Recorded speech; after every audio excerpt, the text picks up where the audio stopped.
The key part of the Republican tax plan, CNBC explained, quote, isn't the individual or even the corporate tax rates.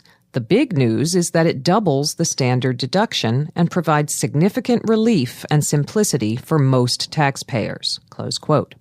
And just to be clear, they added, quote, this should be the focus of the tax reform debate, not the endless old argument about benefits for the rich, close quote.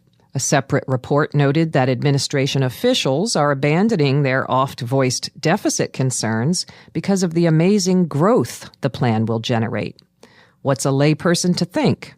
Here to help us understand is economist Dean Baker, co-founder of the Center for Economic and Policy Research. He joins us now by phone from D.C. Welcome back to CounterSpin, Dean Baker. Thanks a lot for having me on. Well, to the extent that there is an endless old argument about benefits for the rich, it seems clear that the rich keep winning it. So is this doubling of the standard deduction, does that make the case that, contrary to all expectation, this is tax reform for the little guy? No, and it's kind of incredible anyone would really even try to pass that off, because coupling with doubling the standard deduction, they're eliminating the personal exemption. So the basic story, I should have the exact numbers, but the current standard deduction is roughly $6,000 and change. So they double it to $12,000 and change, and they're getting rid of the personal exemption, which is roughly $4,800. Now, that puts you up somewhat ahead, but there are 2 points to keep in mind. One is that the personal exemption increases with inflation. At least that's the current law. So 10 years from now, it'd be roughly 20% higher. It'd be roughly $6,000, basically putting you even. The other part of the story is that they're actually raising the tax rate. The bottom tax rate's currently 10%. They would raise it to 12%. Now, one of the things they haven't filled in is where all the rates would cut off, where exactly the brackets would be.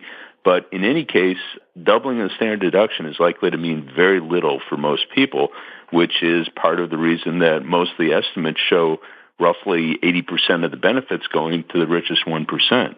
So I could understand the people in the richest 1% telling us not to pay attention, but that's a big deal. CNBC, that same piece, says that it's about as far as you can get from tax plans that supposedly only favor the 1% or rely on trickle-down theories to boost the overall economy.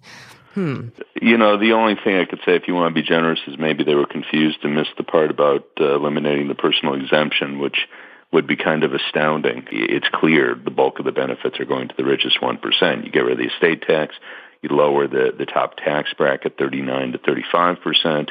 You have a special tax rate for pass-through income, like what Donald Trump gets his income through at just 25%. These are benefiting the rich and no one else. I couldn't really think that any thinking person imagined that the plan would not benefit Trump himself. I would think his base would think he was a fool for making a plan that wouldn't benefit himself. You know, that's not the winner they voted for.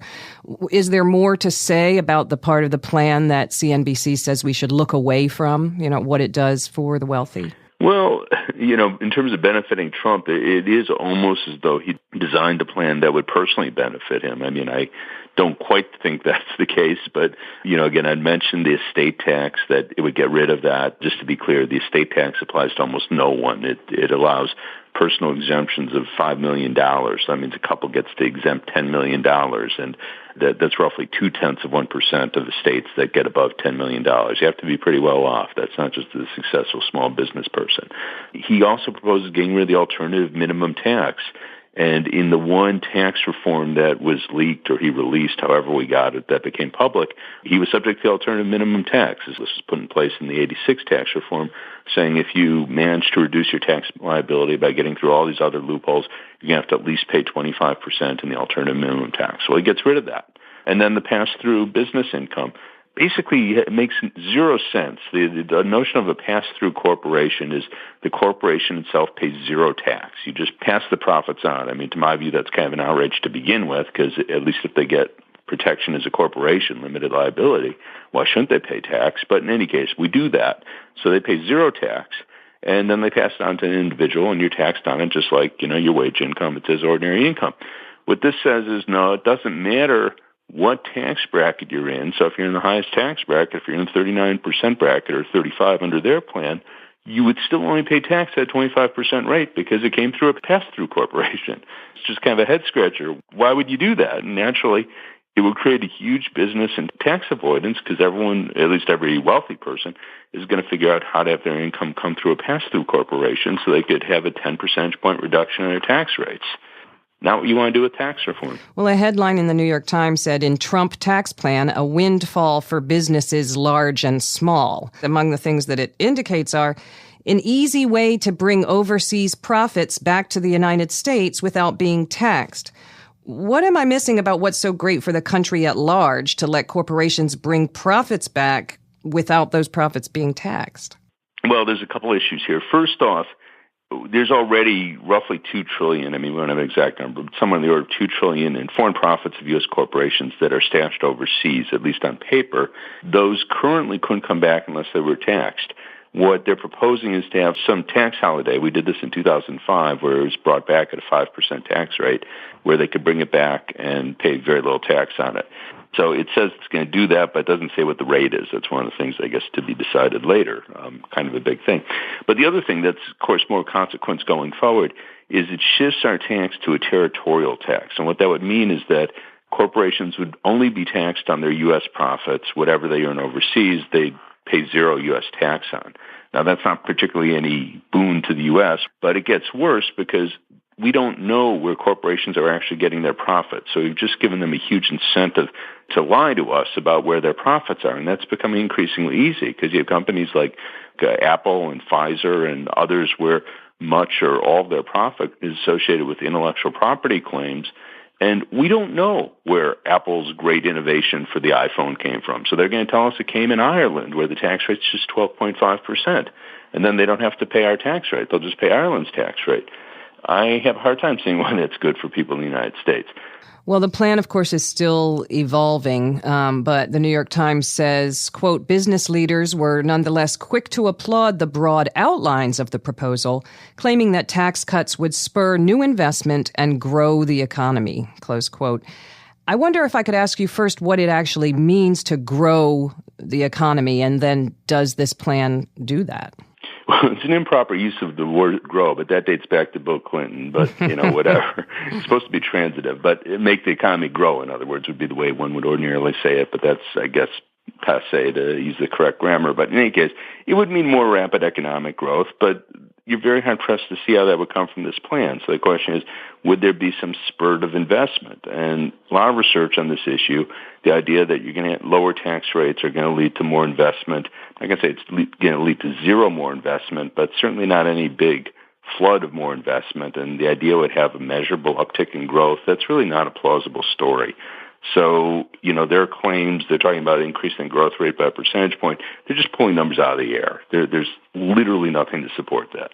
Finally, I find the approach of a lot of coverage disconcerting, whether Trump Republicans will get a win after their loss on ACA repeal. But also coverage sort of separates and counterposes individuals and businesses and the economy at large, almost as if those were competing forces. But clearly I can gain something as an individual, but lose it again and then some if the labor market is impacted, and then again if the broader economy is harmed in some way. Is there a better way to talk about tax policy?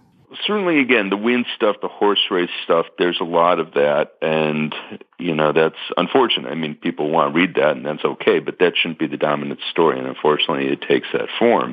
But one of the things that you and I both have alluded to, it's not a complete plan, which is a little bit astounding, given that they were working on it for months, and they'd been talking about tax reform literally for years, that they throw this on the table. And in fact, the president's chief economic advisor, Kevin Hassett, criticized the analyses because they said, well, they're making analyses of partial plans. And he's right, but why are they putting a partial plan on the table? The other point, though, is yes, ultimately at the end of the day, people want to know how this is going to affect their lives.